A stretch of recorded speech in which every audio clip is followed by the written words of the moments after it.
इतना ही कहना है कि भारत और नेपाल के बीच में रोटी बेटी का संबंध है। हम एक हथियार नेपाल सरकार बना करके हमेशा के लिए रख लिया कि जब जब इनका सिर उठेगा तो इस माध्यम से मैं इनके सिर को कुचल दूंगा। इंडो नेपाल डॉक्टर्स फोरम के राष्ट्रीय अध्यक्ष पहुंचे तेनुघाट, बोकारो। नेपाल से भारत पहुंचे इंडो नेपाल डॉक्टर्स फोरम के राष्ट्रीय अध्यक्ष डॉक्टर पी.के. ठाकुर ने कहा कि यह फोरम भारत और नेपाल के बीच बेहतर संबंध को लेकर के हमेशा से प्रयासरत रहे हैं। बोकारो के तेनुघाट में प्रेस वार्ता के दौरान कहा कि मेरा ऐसा मानना है कि भारत और नेपाल में बेटी रोटी का संबंध रहा है और दोनों देशों के बीच होने वाली समस्या को लेकर सरकारें एक दूसरे को सहयोग करते रहे हैं।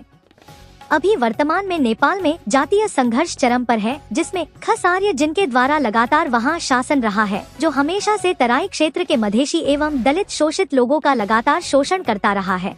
इसी शोषण के खिलाफ भारत समर्थित नेता उपेंद्र यादव, जो नेपाल सरकार में उप प्रधानमंत्री एवं स्वास्थ्य मंत्री भी रहे हैं, इनका मानना है कि अभी नेपाल में भूमि विधेयक बिल लाया गया, अगर वह बिल पास हो जाता तो मधेसियों के जमीन पर भू माफियाओं का कब्जा हो जाता, जिसका विरोध उपेंद्र यादव ने किया, जिससे इनकी लोकप्रियता बढ़ने लगी, जिससे घबराकर नेपाल सरकार 19 साल पहले हुए घटना जिसमें कई लोग मारे गए थे को उभार कर इनको फंसाना चाह रही है, जिसमें वहां की जांच एजेंसी इनको दोषी नहीं माना।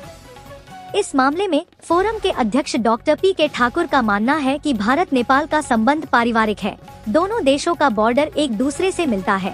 दोनों देशों की सुरक्षा को लेकर सीमा क्षेत्र के लोग परस्पर एक दूसरे का सहयोग करते हैं, जिससे दोनों देशों का सुरक्षा पर भारी भरकम राशि खर्च होने से बचता है। नमस्कार, मैं doctor PK. Thakur, Indo Nepal doctors forum, Bharat Nepal चिकित्सक मंच, जो एक रजिस्टर्ड संस्था है, आज मेरा हमेशा से विजिट होते रहा है इंडिया के तरफ में कई कामों को लेकर के, और इस संस्था का काम है भारत नेपाल संबंध में बहुत सारा हमारा संबंध आगे बढ़े, अच्छा हो, इसके मैटर पर मैं आज यहाँ आया हूँ तेनुघाट में।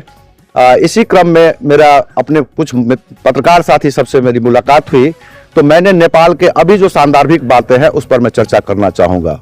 नेपाल में हमेशा से खस आर्यों का शासन रहा है, वो राजा काल से के माध्यम से ही रहा है और अभी तक वो खस आर्यों का शासन चल ही रहा है। वहाँ के दलित शोषित लोग, मधेसी लोग हमेशा से शोषित रहे हैं वहाँ के।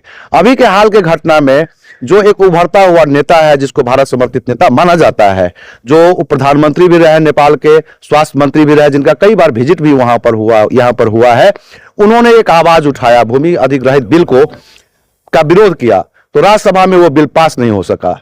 तो इसके कारण से क्या हुआ कि वो उन्होंने अपना समर्थन नेपाल सरकार से वापस ले लिया।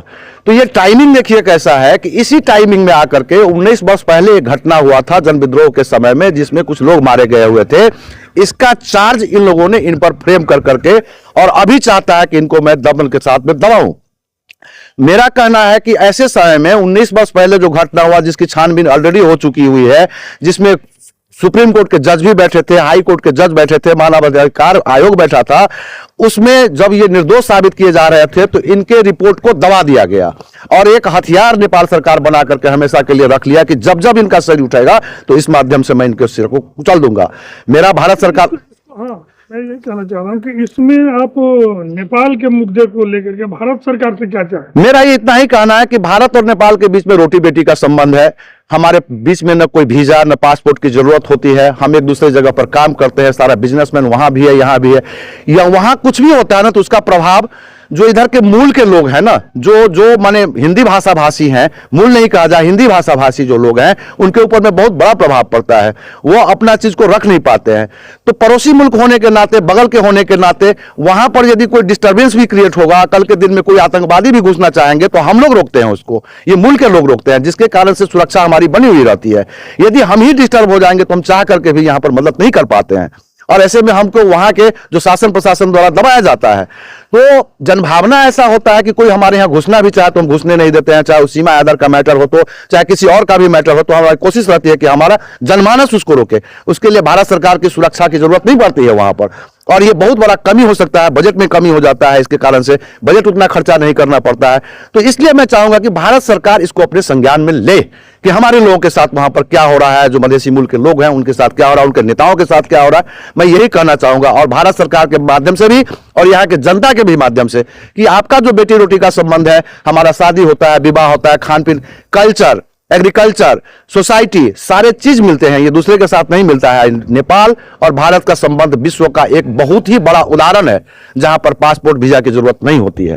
भारत सरकार से इस मामले में हस्तक्षेप करने की अपील करते हैं, क्योंकि अभी नेपाल के प्रधानमंत्री का भारत दौरा होना है, तो भारत इस मामले को नेपाली प्रधानमंत्री के समक्ष हम मधेसियों के पक्ष को मजबूती से रखें, चूंकि दोनों देश मित्र राष्ट्र है। दस्तक लाइव से मुख्य उपसंपादक साबिर अंसारी की रिपोर्ट।